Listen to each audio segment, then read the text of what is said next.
أما بعد فأعوذ بالله من الشيطان الرجيم بسم الله الرحمن الرحيم يا أيها الذين آمنوا اتقوا الله وقولوا قولا سديدا يصلح لكم أعمالكم ويغفر لكم ذنوبكم ومن يطع الله ورسوله فقد فاز فوزا عظيما وقال النبي صلى الله عليه وسلم من سن سنتي وجبت له شفاعتي فهو وارد علي الحوض اللهم أيدنا بتأييدك اللهم أيدنا بتأييدك اللهم أيدنا بتأييدك يا رب العالمين۔ دوستو، عزیزو، بھائیو، پردہ نشین محترم خواتین، اس وقت ہم لوگ جس مجلس میں بیٹھے ہوئے ہیں یہ مجالس مذاکرہ کہلائے جاتے ہیں، اور مذاکرے کی مجالس سے فائدہ ہوتا ہے۔ فذکر فإن الذکریٰ تنفع المؤمنین، مذاکرہ کہتے ہیں یاد دہانی، مذاکرہ یاد دہانی کو کہتے ہیں۔ اور یاد دہانی کسے کہتے ہیں؟ یہ ایک دوسرے کو جو یاد ہے وہ بولے۔ جیسے کوئی تفریح میں گئے، تفریح میں جا کر جس وقت ہم واپس آئے، واپس آنے کے بعد ہر ایک اپنی اپنی یادداشت بیان کرتا ہے۔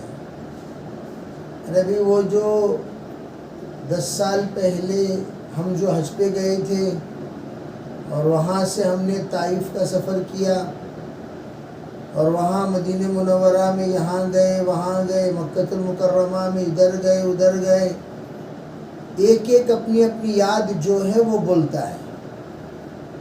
تو ہم سفر جتنے ہوتے ہیں وہ ہم سفر اپنی اپنی یاد بیان کرتے ہیں۔ اور یہ مذاکرہ گھروں میں بھی ہوتا ہے۔ میاں بیوی کبھی اپنے شادی کے ابتدائی ایام کو یاد کرتے ہیں۔ جی شادی کے شروع میں کیا ہوا تھا یاد ہے آپ کو؟ کبھی میاں کو کچھ باتیں یاد رہتی ہیں، بیوی کو یاد نہیں رہتی، بیوی کو کچھ باتیں یاد رہتی ہیں، شوہر کو یاد نہیں رہتا۔ بعض بچپن کے واقعات بچوں کو یاد رہتے ہیں، ماں باپ کو یاد نہیں رہتے ہیں۔ بعض ماں باپ کو یاد رہتے ہیں، بچوں کو یاد نہیں رہتے ہیں۔ تو جو اپنی اپنی یاد میں محفوظ ہیں وہ سب کو لا کر جو ذکر ہوتا ہے اسے کہتے ہیں مذاکرہ۔ مفاعلہ کے وزن سے مذاکرہ ہے، ادھر سے بھی ذکر ہو ادھر سے بھی ذکر ہو، ادھر سے بھی یاد دہانی ہو ادھر سے بھی یاد دہانی ہو۔ علماء فرماتے ہیں یہ مذاکرہ فذکر فإن الذکریٰ تنفع المؤمنین، تمام ایمان والوں کے لیے مفید ہے۔ مردوں کو جو یاد ہے وہ عورتوں کو سنائے، اور عورتوں کو جو یاد ہے وہ مردوں کو سنائے۔ مرد حضرات نے کچھ نصیحتیں سنی اللہ والوں سے یا کچھ علماء سے کچھ باتیں سیکھی، وہ عورتوں کو سکھائے، اور عورتیں جو سیکھی ہیں وہ مردوں کو سکھائے، مردوں کو سنائے، مردوں کو سمجھائے۔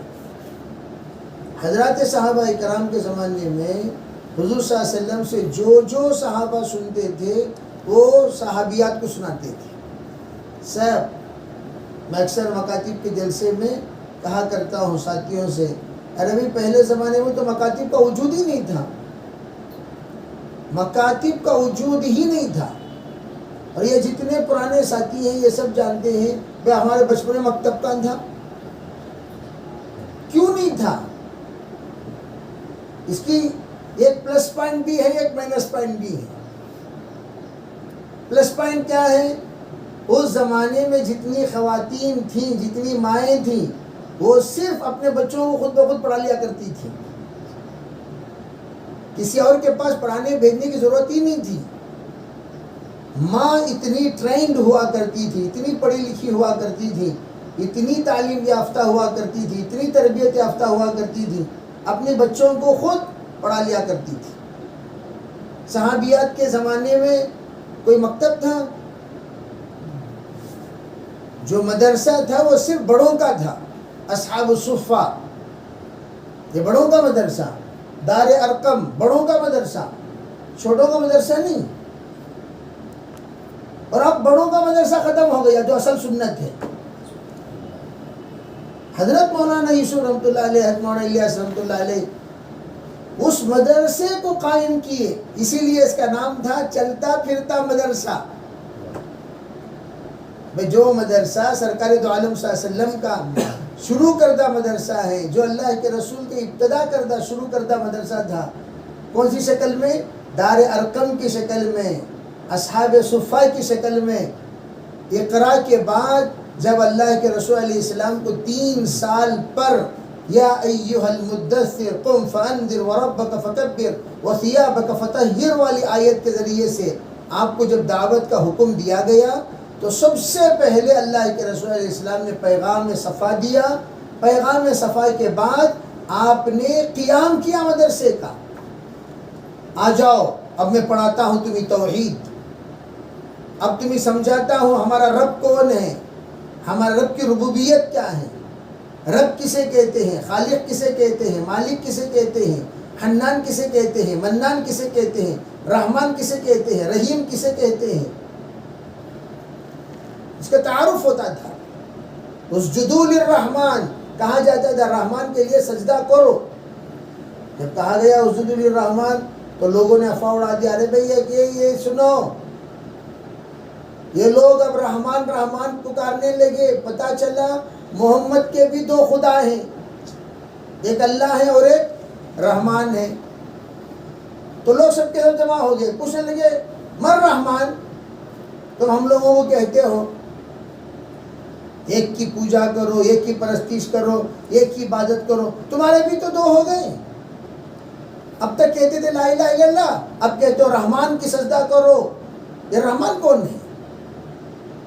تو اللہ تعالیٰ نے رحمان کا تعارف کرانے کے لیے سورہ الرحمن نازل کیا. الرحمن علم القرآن خلق الانسان علمہ البیان. رحمان کون ہے؟ ارے رحمان وہی ہے جو قرآن سکھاتا ہے. الرحمن علم القرآن، جو قرآن نبی علیہ السلام پڑھ پڑھ کر سناتے تم لوگوں کو دار ارقم میں. اقرا پڑھ کر سنایا، اور یا ایھا المدثر پڑھ کر سنایا، یا ایھا المزمل پڑھ کر سنایا، سورہ فاتحہ پڑھ کر سنایا. یہ جو کچھ سیکھ کر جس کے پاس سے سنا رہے ہیں وہ رحمان کے پاس سیکھ کر تم لوگوں کو سنا رہے ہیں. اسی لیے کہا خلق الانسان، وہ انسان کا خالق وہی رحمان ہے. علمہ البیان، جو کچھ تم بول رہے ہو نا وہ بولنے کی طاقت بھی اسی نے تمہیں دی. تعارف کرایا سورہ رحمان کے ذریعے سے. پھر کہا اللہ تعالیٰ نے اویدوا اللہ اویدوا الرحمن، رحمان پکارو یا اللہ پکارو، ایما تدعو فلہ الاسماء الحسنی، جس کا بھی نام پکارو گے. اللہ کے تو 99 نام ہے، جو بھی نام پکارو پکارو.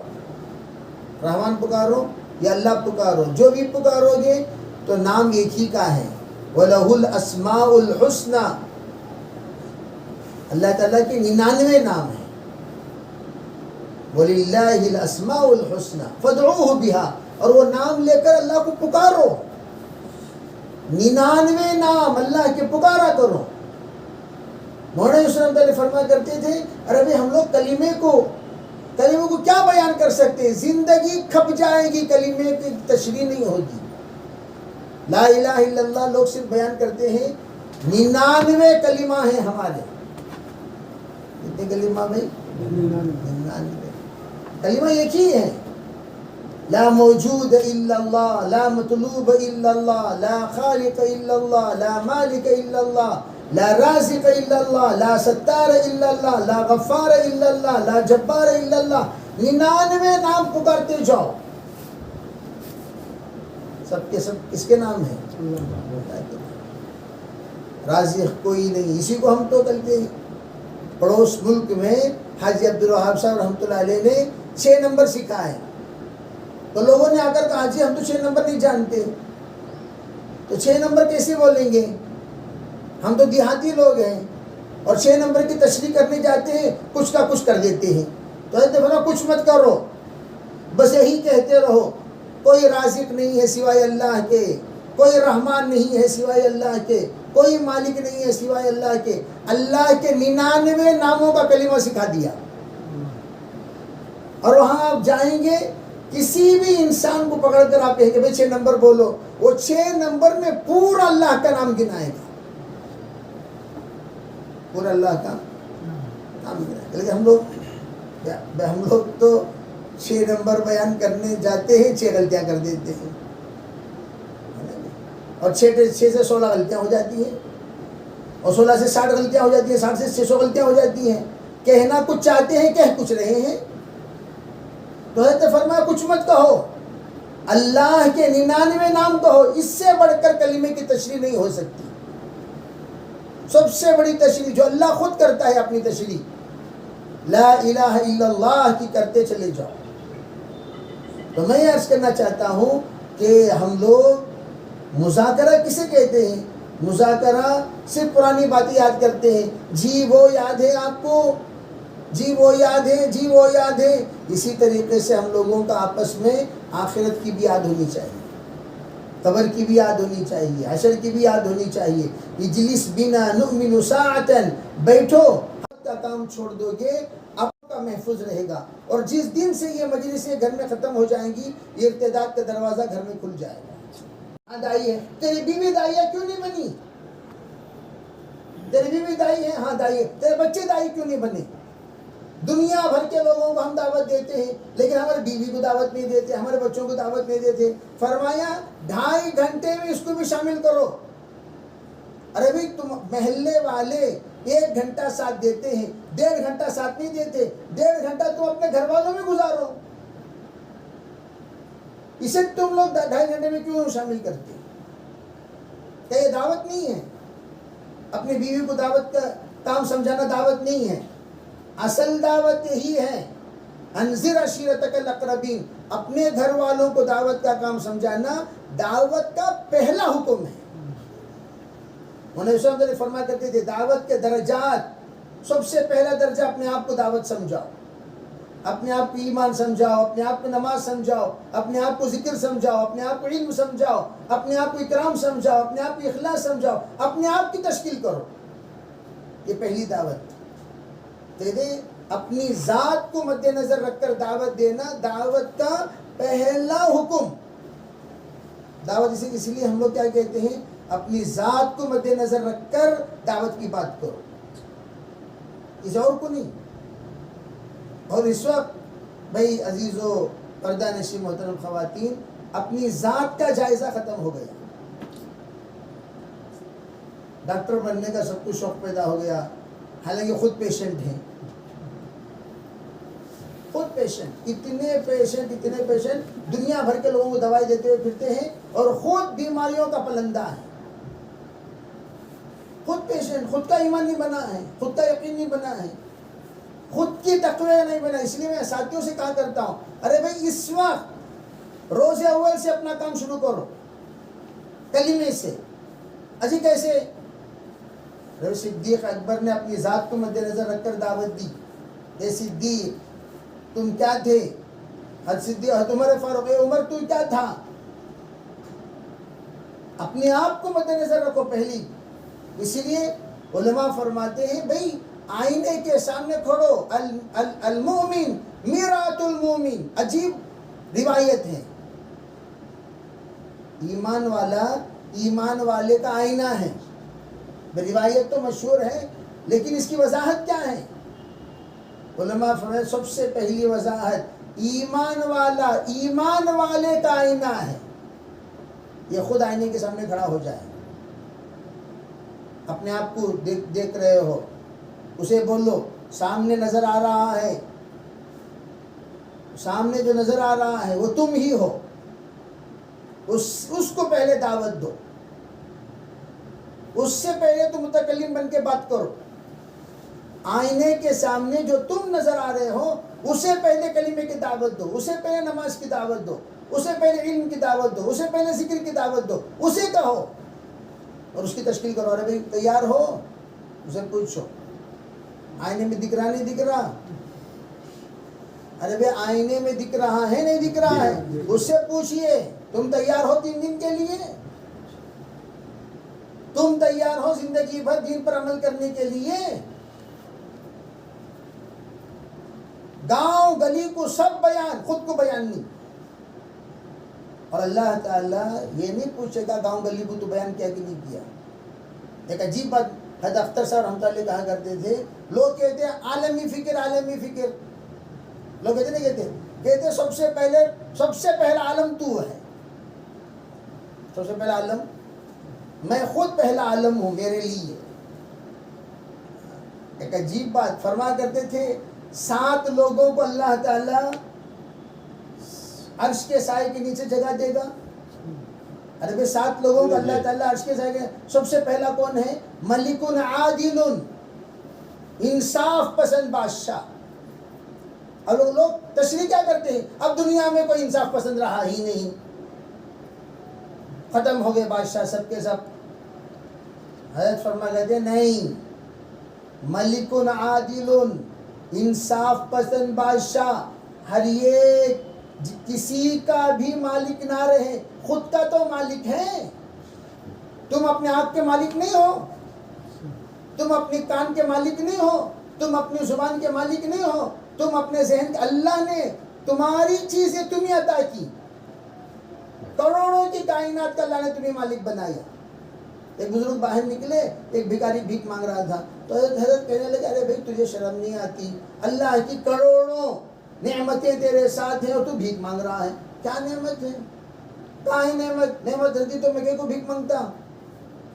تو حضرت کہنے لگے ایک کام کر بھائی، ایک 5,000 دیتا ہوں، ایک آنکھ دے دے. ایک 5,000 روپے دیتا ہوں، ایک آنکھ دے دے. نہیں، اچھا ٹھیک ہے 10,000 دیتا ہوں، چل دے ایک آنکھ دے دے. ارے نہیں، 20 دیتا ہوں، آنکھ 2 آنکھ دے دے بھائی. 50 دیتا ہوں، 2 آنکھ دے دے. دینے کو تیار نہیں. کیوں؟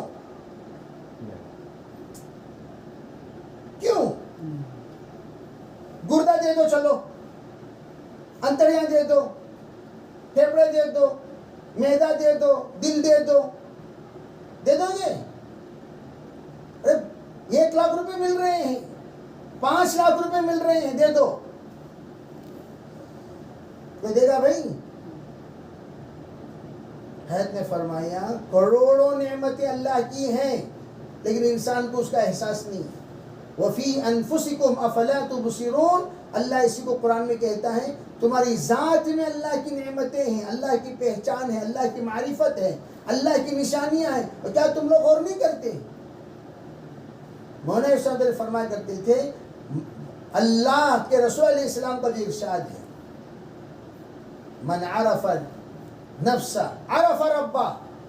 آپ نے فرمایا جو اپنے آپ کو پہچان لیا، اپنے خدا کو پہچان لیا. جو اپنے آپ کو ہی نہیں پہچانا وہ خدا کو کیا پہچانے گا؟ تو تجھے نہیں پہچاننا. جیسے میں اکثر مثال دیا کرتا ہوں کہ یہ پلکیں، لوگ کہتے ہیں وَإِن تَعُدُّوا نِعْمَةَ اللَّهِ لَا تُحْصُوهَا. اللہ کی نعمتوں کو تم گننا چاہو تو گن نہیں سکتے. لوگوں کے عموماً دماغوں میں کیسا بھی گن سکتے ہیں نا، یہ نعمت، یہ نعمت، یہ نعمت، یہ نعمت، یہ نعمت. ارے بھائی تم نعمتیں گنتے رہو گے، نعمتیں بڑھتی رہیں گی. جیسے مثال کے طور پر ہر سانس ایک زندگی ہے، ہر سانس ایک زندگی ہے. ہر سانس اللہ کے پاس جاتی ہے، ہر سانس. یوں کہتی جی واپس جاؤ تو اللہ کے پاس حکم ہوتا ہے تو واپس آتی ہے ورنہ رک جاتی ہے. اسی لیے جب سرکار سے پوچھا گیا یسألونک عن الروح، روح کے سلسلے میں آپ بتائیے، تو قرآن نے حکم دیا قل الروح من امر ربی، آپ کہہ دیجئے روح اللہ کا حکم ہے. ہر سانس ایک روح ہے. ہر سانس، اگر کوئی انسان سکرات میں چلا جائے، اسے کہتے ہیں کائنات کے پورے ڈاکٹروں کو جمع کر کے 10 سانس دے دیجئے، دستخط کرنے کے بعد مر جائے، کوئی بات نہیں. 10 سانس، 5 سانس دستخط کرنے کے لیے کتنی سانس چاہیے؟ اور 5 سانس لے لو، 5 کروڑ روپے آپ کو. 5 سانس دے سکتے ہیں؟ 5 سانس کون دے سکتا ہے؟ 5 سانس، 1 سانس کیوں؟ ابھی وہ 1 سانس زندگی ایسی حدیث پاک میں ہے، خود فقہا لکھتے ہیں بچہ پیدا ہوا، 1 سانس لیا مر گیا، وہ زندوں میں شمار ہو گیا. سمجھے بھائی؟ 1 سانس لیا مر گیا، اس کا نام رکھو، اسے کفن غسل دو، کفن پہناؤ، جنازے کی نماز پڑھاؤ، دفن کرو. سانس لیے بغیر مر گیا تو اسے نہ نام ہے، نہ کفن ہے، نہ جنازہ ہے، نہ دفن کرنے کی کوئی شرعی ترتیب ہے. لے جاؤ کپڑے میں لپٹو، گلا کھود کے ڈال دو. کیوں؟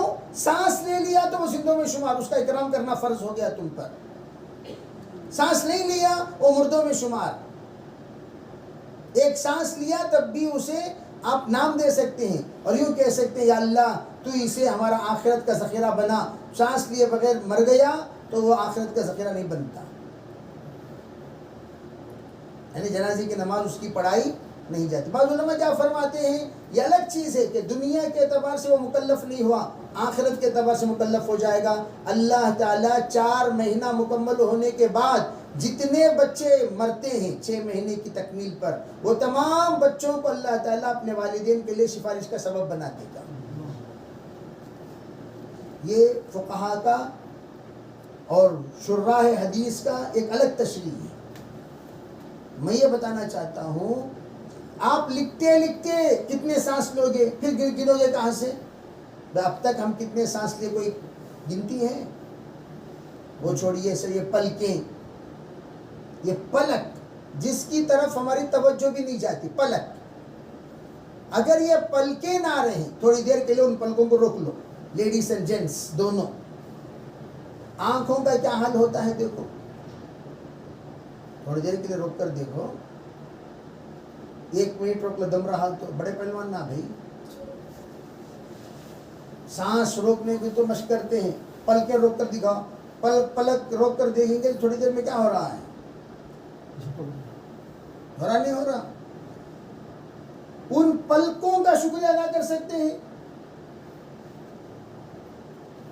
جس کی طرف ہماری توجہ ہی نہیں، کسی کی توجہ نہیں. ان پلکوں کا شکر، اگر کسی کا اللہ نہ کرے وہ پلکیں اگر سٹاپ ہو جائیں، وہ پلکیں اگر نکل جائیں، وہ پلکیں اگر جل جائیں، تو ان آنکھوں کو جو پلکیں روزانہ ہمیں ہر ٹائم جو شٹر ڈاؤن اور اپ کرنے میں، پلکیں ٹمٹمانے میں جو ہمیں راحت پہنچا رہی ہیں، وہ راحت پہنچانے کے لیے جو ڈراپس استعمال ہوتے ہیں، وہ ڈراپس 1.5 گھنٹے کے لیے 1000 روپے 2 قطرے. 1.5 گھنٹے کے لیے 1000 روپے 2 قطرے. 2 قطرہ ڈالنا، آنکھ بند کر لے کر بیٹھ جانا، 1 گھنٹہ 1.5 گھنٹہ آپ کو راحت ملے گی. پھر جلن شروع ہو جائے گا، پھر آپ کو ہٹانا، پھر 2 قطرے ڈالنا، پھر ڈال لینا. پھر آپ اندازہ لگائیے، وہ 2 قطرے 1000 روپے قطرہ 1.5 گھنٹے کے لیے، تو 24 گھنٹے کے لیے کتنے قطرے ہوئے، کتنا پیسہ ہوا؟ اتنا پیسوں کا اللہ تعالیٰ فری سروس دیا ہے پلکوں کے ذریعے سے. صرف پلکوں کا پیسہ ہی ہے. حساب لگا لو روزانہ ہماری نعمتوں کا شکر. ارے سوچنے کی بات ہی نہیں ہے. اور ہم اتنی نعمتیں اپنانے کے باوجود اللہ کیا دیا؟ بنگڑی نہیں دیے تو رونا عورتوں کا، سب کے پاس بنگڑیاں ہیں، میرے پاس بنگڑیاں نہیں ہیں. سب کے پاس نکلس ہیں، میرے پاس نکلس نہیں ہے. سب عید کو بھاری بھاری کپڑے 1500 2000 کے لیے تمہیں آپ کو 500 روپے کا جوڑا دلا ہے. یہ غلاٹے گھر میں، سب جنے آپ کو کارا میں اتر رہی، موٹر سائیکل تمہیں سائیکل میں لا کو اتار رہی یا آٹو میں بھیج رہے ہیں. ارے اللہ کی بندیوں، حضرت فاطمہ الزہرا میں ہمیشہ کہا کرتا ہوں، اللہ کی جو نعمت ہے اس پر شکر گزاری کی عادت ڈالو. اس زمانے کی سب سے بڑی ولیہ ہو تم. 2 چیزیں کر لو بس. 1 شکر گزاری والی زندگی. نمبر 2 اللہ کی اطاعت والی زندگی. نمازیں پڑھ لو اور شکر گزاری کرو، بس شکایت کسی کی مت کرو. نہ شوہر کی شکایت، جو ہے وہ الحمدللہ. میرے مقدر میں علماء فرماتے ہیں، حدیث پاک میں خود ہے، اللہ جب کسی کو کوئی درجہ جنت کا دینے کا فیصلہ کر لیتا ہے اور اس کے پاس اتنے اعمال نہیں ہیں جتنے اعمال کے ذریعے سے جنت خریدی جا سکے. ہر قیمتی چیز کی ایک قیمت ہوتی ہے، اور اس قیمت کے مطابق اس کے پاس اعمال نہیں ہیں. نہ نماز ہے، نہ روزہ ہے، نہ ذکر ہے، نہ تلاوت ہے، نہ حج ہے. اب اللہ کیا کرے گا؟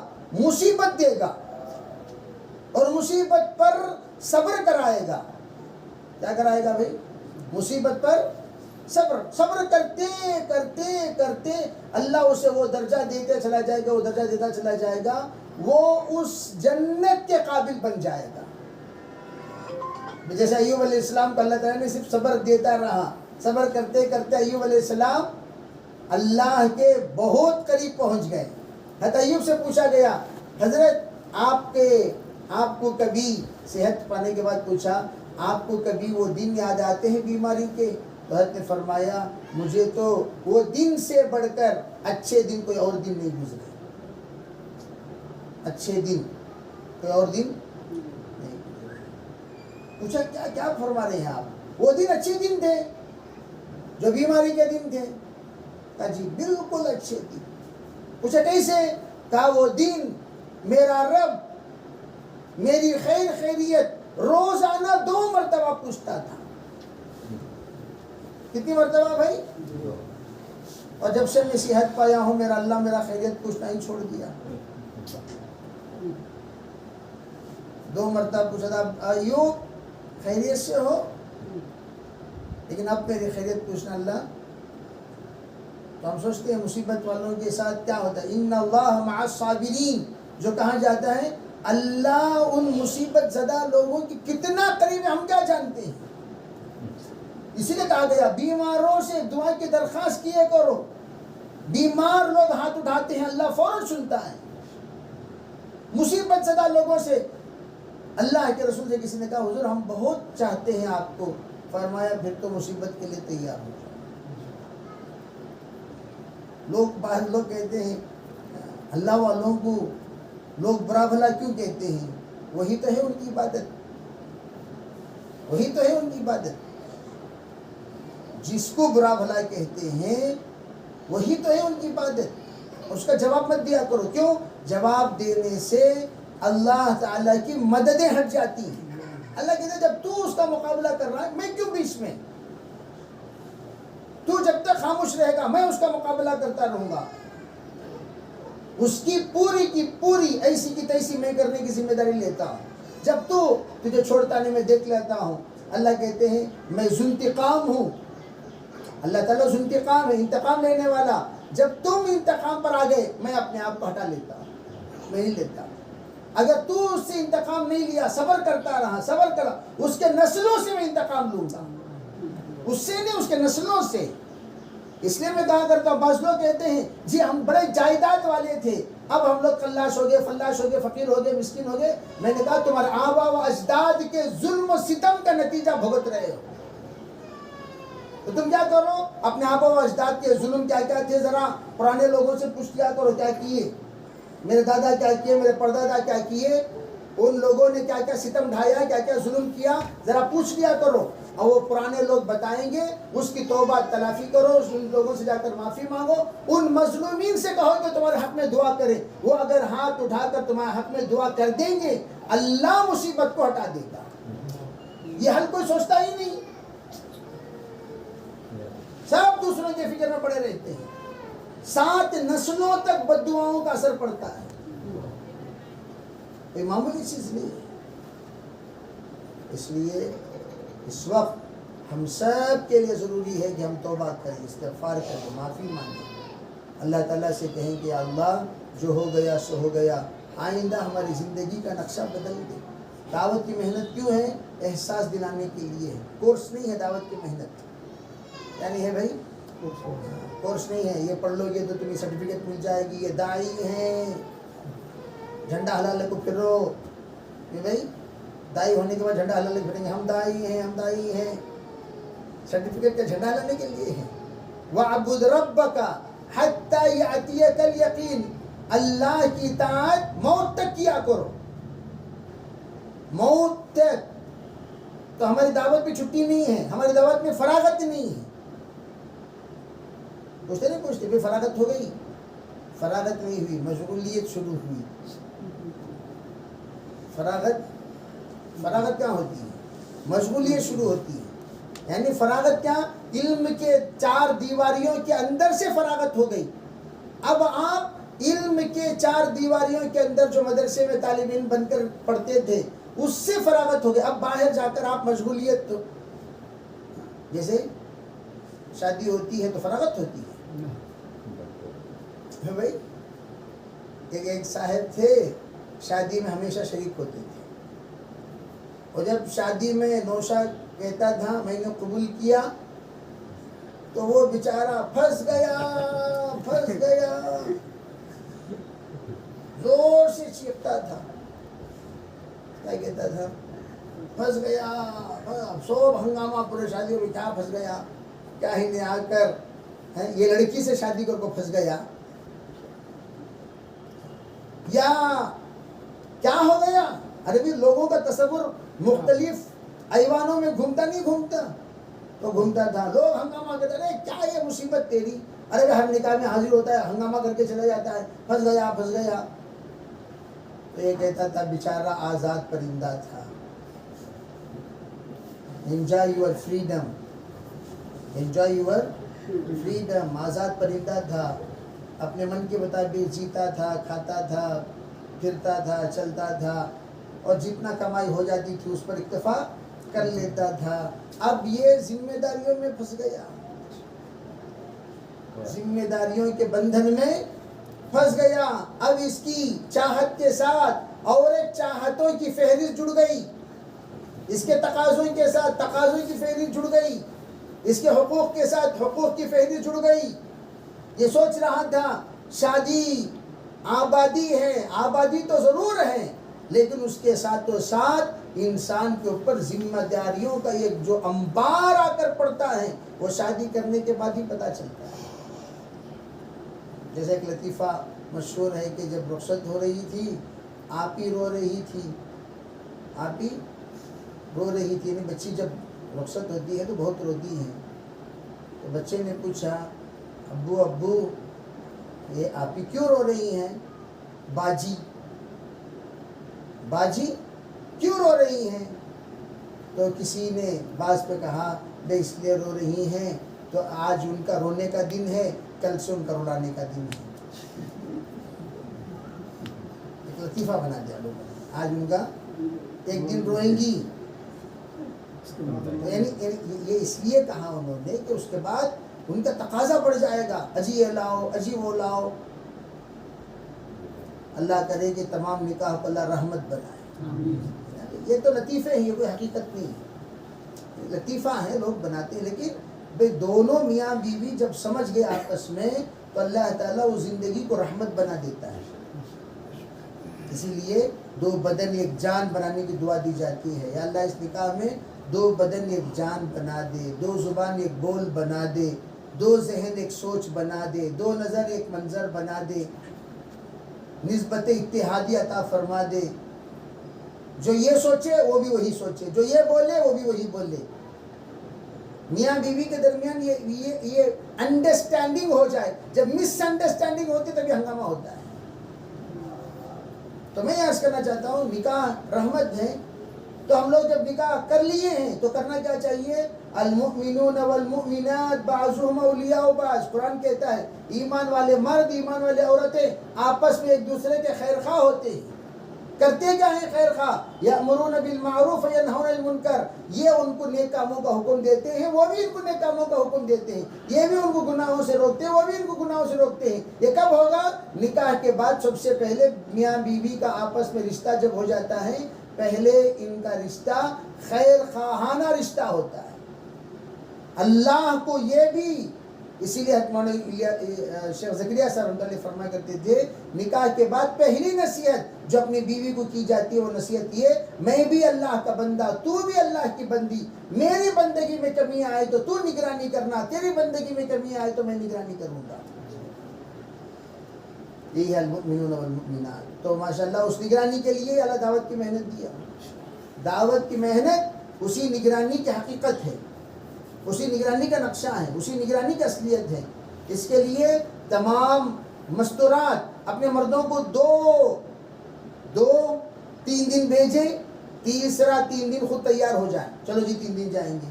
جب 3 دن 2 مرتبہ آپ ان کو بھیجو گی تو تیسرا 3 دن نکلنا تمہارے لیے آسان, ورنہ تو ہمارے مستورات میں 3 دن لگانے کے لیے 3 سال گیپ ہو جاتا ہے درمیان میں, 1 سال گیپ, 2 سال گیپ, 3 سال گیپ. اس لیے نیت کریں, ارادے فرمائیں کہ کم از کم پابندی کے ساتھ 3 دن لگانا ہے. ہاں 3 دن لگا چکی ہیں, عشرے کی ترتیب بناؤ. عشرہ کے لیے مردوں کا چلہ لگایا ہونا ضروری ہے.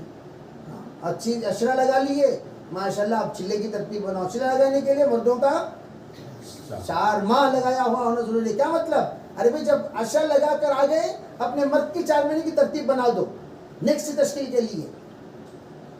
جب جا کر آ گئے اب اللہ تعالیٰ انشاءاللہ بیرون کا دروازہ بھی کھولے گا. اس کے لیے تمام خواتین نیتیں کریں, انشاءاللہ خود بنیں گے اور بنائیں گے. آپ کے اوپر دونوں خود کی بھی تشکیل کرنا, 1 تشکیل خود کی کرنا, 2 تشکیل اپنے مردوں کی کرنا, اپنے گھر کے محرم کی کرنا. انشاءاللہ کرتے رہیں گے, اللہ آسان ہوتا کرتا رہے گا. اللہ تعالیٰ ہم سب کو عمل کی توفیق عطا فرمائے.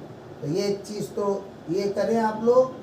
اور 5 کام تو مستورات کے عام طور پر بتائے جاتے ہیں, وہ 5 وقت کی نماز کا اہتمام کریں, اپنے گھروں کی تعلیم کا اہتمام کریں, اپنے گھر میں فضائل کی تعلیم شروع کریں. ہاں, اور فضائل کے ساتھ ساتھ اپنے 6 نمبر کی مذاکرات کیا کریں. اور اس کے ساتھ علماء یہ فرماتے ہیں مستورات اپنے گھر کا نظام الاوقات بنائیں, بے ڈھنگا گھر نہ بنائیں, نظام الاوقات بنائیں. جس طریقے سے 5 وقت کی نظام الاوقات ہیں اس طریقے سے اپنے گھر کا نظام الاوقات بنائیں. نظام الاوقات میں باقاعدہ اپنے گھر کا ٹائم ٹیبل ہو, کون سے ٹائم میں ہم ناشتہ بنائیں گے, کھانا بنائیں گے, تعلیم کریں گے, نماز پڑھیں گے, سب ٹائم ٹیبل ہو. بے ڈھنگا کب ملے تب کپڑا دھو رہے, کب ملے تب کھانا پکا رہے ہیں, نہ ناشتے کا ٹائم ہے, نہ دوپہر کا ٹائم ہے, رات کا ٹائم, ایسا نہیں. ٹائم ٹیبل کے ساتھ. اسی لیے نماز کی پابندی. اور گھر کے اندر ماحول کیسا ہو, نماز کے اوقات میں مسجد کا ماحول, ذکر کے اوقات میں خانقاہ کا ماحول, تعلیم کے اوقات میں مدرسے کا ماحول, تشکیل کے اوقات میں مرکز کا ماحول. تو یہ ماحول اپنا گھر کو بنائیں. تو ان ماحول والا مکان بنے گا تو انشاءاللہ ہر طرح کی تشکیل, جیسے میں نے کہا, تشکیل کرنا آسان ہو جائے گا. پھر اس کے بعد ہمارے یہاں ہفتے واری تعلیم کی ترتیب بنی ہوئی ہے. تو ہفتے والی تعلیم میں پابندی سے حاضری دینے کو اپنے لیے واجب سمجھیں. اور اس کے لیے میں نے کہا اپنے شوہروں سے اجازت لے لیں, ہم جا رہے ہیں, اور ان کے جو گشت کا دن ہے ان کو کہیں کہ اجازت دے دیں.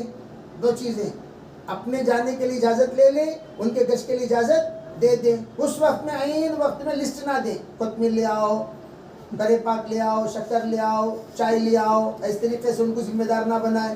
گشت کے دن چھٹی دے دیں, وہ جائیں اور گشت میں شریک رہیں.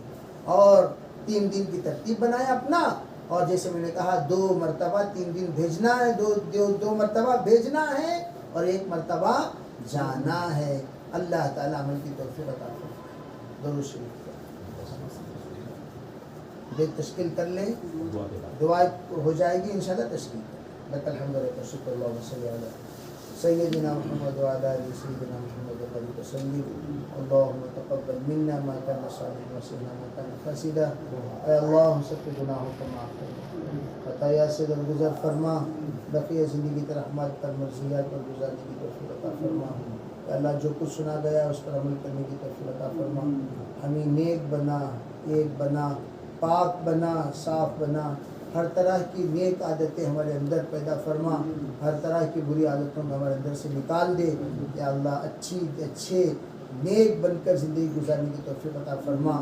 یا اللہ برے بن کے زندگی گزارنے سے پوری پوری حفاظت فرما. یا اللہ ہمارے مردوں کی بھی ہدایت نصیب فرما, عورتوں کی بھی ہدایت نصیب فرما, بچوں کی بھی ہدایت نصیب فرما, بڑوں کی بھی ہدایت نصیب فرما. یا اللہ ہمارے نسلوں میں سلسلے ہدایت جاری و ساری فرما. یا اللہ ہمارے بزرگوں نے جن جن اوصاف کے زندگی میں لانے کے لیے یا اللہ یہ نیک کام شروع کیا وہ تمام نیک اوصاف ہمیں منتقل فرما. یا اللہ جن جن برائیاں ہمارے اندر نکالنے کے لیے کام شروع کیا وہ تمام برائیاں ہمارے اندر سے نکال کر یا اللہ ہمیں تیرے نیک بندوں میں شامل فرما. یا اللہ رمضان مبارک کے مہینے میں جو کچھ ہم نے کیا اپنے فضل سے قبول فرما. یا اللہ ہماری تربیت فرما, ہماری تربیت فرما, ہماری تربیت فرما. تیرے بن کر مرنے کی توفیق عطا فرما. یا اللہ اغیار کے بن کر مرنے سے پوری چیز حفاظت فرما. اپنے فضل سے اپنے کرم سے ہماری دعاؤں کو قبول فرما. ربنا تقبل منا ما كان صالحا وسيئا ما كان فاسدا. حاضرین مجلس پہ بہت سارے حاجت مند یا اللہ بہت سارے مصیبت زدہ ہیں. اللہ اپنے فضل و کرم سے جو جو ان کی حاجتیں ہیں, پریشانیاں ہیں, مصیبتیں ہیں, سب کو اپنے فضل سے دور فرما. جائز مرادوں کو اپنے فضل سے پورا فرما. ربنا تقبل منا ما كان صالحا وسيئا ما كان فاسدا برحمتك یا رب.